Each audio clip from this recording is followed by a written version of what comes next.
जय Bangla. Thank you. Shri Kalyan Sundaram, 6 minutes.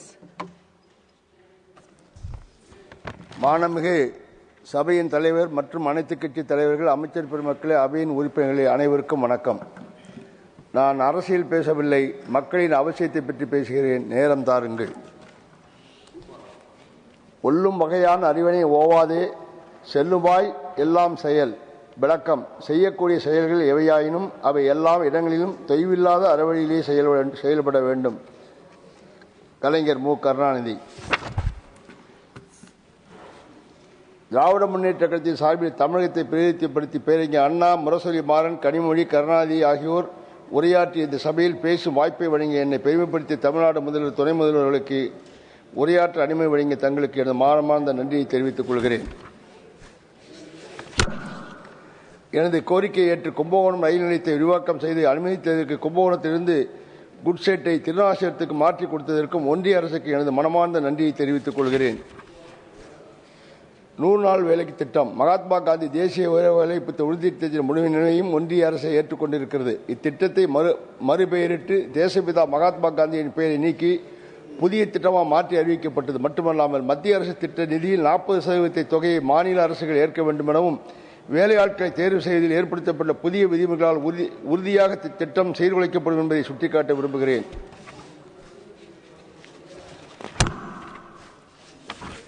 Tamil Nadu என்பது வெறும் ஒரு மாநிலம் அல்ல. அது கல்வி, சுகாதாரம், தொழில், விவசாயம், புதுப்பிக்கத்தக்க ஆற்றல் போன்ற பல துறைகளில் முன்னோடியாக திகழ்கிறது. எனவே கீழ்கண்ட திட்டங்களை நிதி ஒதுக்கி அதை ஊக்கப்படுத்த வேண்டும் என்று கேட்டுக்கொள்கிறேன். குறிப்பாக மகாமகம். வட இந்தியாவில் 12 ஆண்டுகளுக்கு ஒரு முறை நடைபெறும் கும்பமேளா போல் தமிழ்நாட்டில் தஞ்சாவூர் மாவட்டம் கோவில் நகரமான கும்பகோணத்தில் 12 ஆண்டுகளுக்கு ஒரு முறை நடைபெறும் மகாமக பெருவிழா வருகின்ற 28ஆம் ஆண்டு மார்ச் மாதம் நடைபெற உள்ளது.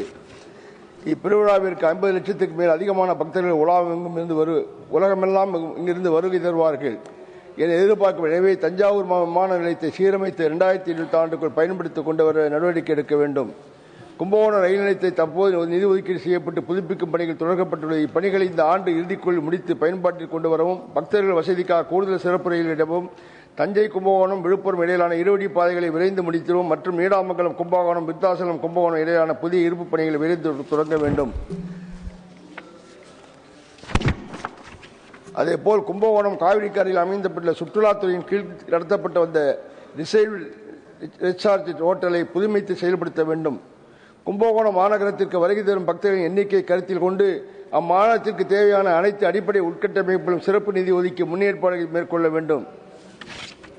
தமிழ்நாட்டின் பாதுகாக்கப்பட்ட வேளாண்மை மண்டலமாக காவிரி டெல்டா மாவட்டங்களில் வேளாண்மை சார்ந்த பாரம்பரிய உணவு பூங்காக்கள் மற்றும் வேளாண்மை தொடர்பான தொழிற்சாலைகள் உருவாக்கிடவும், அதற்கு சிறப்பு வரிசைகள் அறிவித்து அப்பகுதி இளைஞர்களுக்கு மானியத்துடன் கூடிய வங்கிக் கடன் வழங்கி தொழில் முன்னேற்றத்தை உருவாக்க வேண்டும். எனவே காவிரி டெல்டா பகுதியில் தஞ்சாவூர், கும்பகோணம், திருநாசிரம், தாலியமங்கலம், திருவாரூர், மன்னார்குடி மற்றும் நீடாமங்கலம் ரயில் நிலையங்களில் மூடப்பட்ட வசதியுடன் கூடிய சேமிப்பு கிடங்குகளை அமைத்திட உரிய நடவடிக்கை எடுக்க வேண்டும். அதுபோல் தஞ்சை மாவட்டம் பாபநாசம் மற்றும் சாலியமங்கலம் 400 கிலோவாட் துணை மின் நிலையம் அமைத்து மத்திய அரசு உதவி அமைப்பதன் மூலம் டெல்டா மாவட்டங்களில் உட்பட்ட பல்வேறு மாவட்டங்களுக்கு குறைந்த மின்னழுத்தம், லோ வோல்டேஜ் ஏற்படாமல் இருக்கும். இது புதிய தொழில் தொடங்கவும் மின் பற்றாக்குறை இல்லாமல் இருக்கவும். எனவே இதற்கு தேவை நிதி உதவி வழங்க கேட்டுக்கொள்கிறேன். இயற்கை ஆர்கானிக்ஸ் முறையில் செயல்பட்டு விவசாயத்திற்கு தேவையான உரம் தயாரிப்பதில் பெரிதும் பயன்பெறும் கடல் பாசி தமிழகத்தில் அதிக அளவில் உற்பத்தி செய்ய ஏற்ற காலநிலை உள்ளதால் அதை ஊக்குவிப்பதற்கு தேவையான பயிற்சி மையங்களை மானியத்துடன் கூடிய நிதி உதவியும் வழங்குமாறு கேட்டுக்கொள்கிறேன். சபக் சரிசியா திட்டம் நிதி. புதிய கல்விக் கொள்கைப்படி மும்மொழி திட்டத்தை நடைமுறைப்படுத்தாததால் தமிழ்நாட்டிற்கு 3528 கோடி வழங்கப்படவில்லை. எனவே என கூறுவது எங்களுக்கு தேவையை அளிக்கிறது. இது வெறும் ஒரு நிதி தாமதம் இல்லை, இது தமிழ்நாட்டின் கல்வி வளர்ச்சி தடுக்க முயற்சிக்கும் ஒரு செயல் போல தெரிகிறது. ஒரு மாநிலம் தனது உரிமையை கேட்கும் போது அதற்கு பதிலளிக்காமல் தாமதப்படுத்துவது ஜனநாயகத்திற்கு எதிரானது. கல்வி நீதி. தமிழ்நாட்டு மாணவர்களின் எதிர்காலத்தை தீர்மானிக்கும் கல்வி நீதி குறித்து தமிழ்நாட்டின் முதல்வர் அவர்கள் தொடர் கடிதம் எழுதியும் தமிழ்நாட்டிற்கு விடுவிக்கப்படாமல் உள்ள கல்வி நீதியை உடனடியாக விடுவித்திட நடவடிக்கை எடுக்க வேண்டும். இது இளம் தலைமுறையின் எதிர்காலத்தை தொடர்பானது. மேலும் தமிழகத்தில் ஒன்றிய அரசுக்கு செலுத்தும் வரி விகிதத்தில் 50% கூட ஒன்றிய அரசால் தமிழக அரசின் மக்கள் நலத்திட்டங்களுக்கு திரும்ப வழங்கப்படவில்லை என்பதை மிகவும் வருத்தத்துடன் தெரிவித்துக் கொள்கிறேன். எனவே வருங்காலங்களில் தமிழ் மக்களின் நலன் கருதி தமிழ்நாடு அரசு வைக்கும் கோரிக்கைகளை முழுமையாக நிறைவேற்றி தேவையான நிதிகளை வழங்க வேண்டுமாய் கேட்டுக்கொள்கிறேன். இந்திய நாட்டின் பூகோள அமைப்பின்படி ஒருபுறம் கங்கை பெருக்கெடுத்து வெள்ளம் பெருகி சேதம் ஏற்படுத்துகிறது, மறுபுறம் வறட்சி ஏற்படுகிறது. எனவே நீண்டகால கோரிக்கை கங்கை காவிரி இணைப்பு திட்டத்தை ஒன்றிய அரசின் மூலம் முழு செலவில் நிறைவேற்றி நாடு முழுவதும் மேலாண்மை செலுத்த உதவுமாறு கேட்டுக்கொள்கிறேன். வீடு கட்டுவதன் கட்டுமான செலவு நாளுக்கு நாள் அதிகமாகிறது. இதனால் ஏழை எளியோர் வீடுகள் கட்ட சிரமப்படுகின்றனர். தமிழ்நாட்டின் கலைஞர் கனவு இல்ல திட்டம் மூலம் வீட்டிற்கு 3.5 லட்சம் மானியம் வழங்கப்படுகிறது. எனவே ஒன்றிய அரசு ஏழைகளுக்கு வீடு கட்டும் திட்டத்திற்கு கூடுதல் நிதி ஒதுக்கீடு செய்தல் வேண்டும். குறைந்தபட்சம் ஒரு வீட்டிற்கு 5 லட்சம் வீதம் உயர்த்தி கொடுக்குமாறு கேட்டுக்கொள்கிறேன். நாடு முழுவதும் அங்கன்வாடி மையங்கள், கூட்டுறவு அங்காடிகள், குழந்தைகள் காப்பகங்கள், தொடக்கப்பள்ளி முதல் மேல்நிலைப்பள்ளி வரை அனைத்திற்கும் கட்டிட வசதி ஏற்படுத்த வேண்டும். தமிழ்நாட்டில் உள்ள உயர்நிலைப் பள்ளிகள், மேல்நிலைப் பள்ளிகள் அனைத்திலும் அறிவியல் ஆய்வகங்கள் அமைக்கப்பட வேண்டும். எனவே எல்லா பள்ளிகளிலும் அனைத்து உபகரணங்களுடன் கூடிய அறிவியல் ஆய்வுக்கூடங்கள் அமைக்க வழி செய்ய வேண்டும் என கேட்டுக்கொள்கிறேன். புதுப்பிக்கத்தக்க மின்னாற்றல் எரிசக்தி இந்தியாவிலே தமிழ்நாட்டில் மட்டும்தான் விவசாயிகள், நெசவாளர்கள், வறுமை கோட்டிற்கு கீழ் உள்ளவர்கள் மற்றும் அரசு கட்டுப்பாடு உள்ள வருவாய் இல்லாத அறநிலைத்துறை மூலம் ஒரு கால பூஜை அளித்த திட்டத்தில் உள்ள திருக்கோயில்களுக்கு இலவச மின்சாரம் வழங்கப்படுகிறது. இது தற்போது மின்சார மின் உற்பத்தி திட்டத்தின் மூலம் உற்பத்தியாகும் மின்சாரத்தை கொண்டு பூர்த்தி செய்யப்படுவதால் அரசுக்கு கூடுதல் நிதி சூரிய உற்பத்தி செய்ய வேண்டும் மின்சாரத்தை கேட்டுக்கொள்கிறேன்.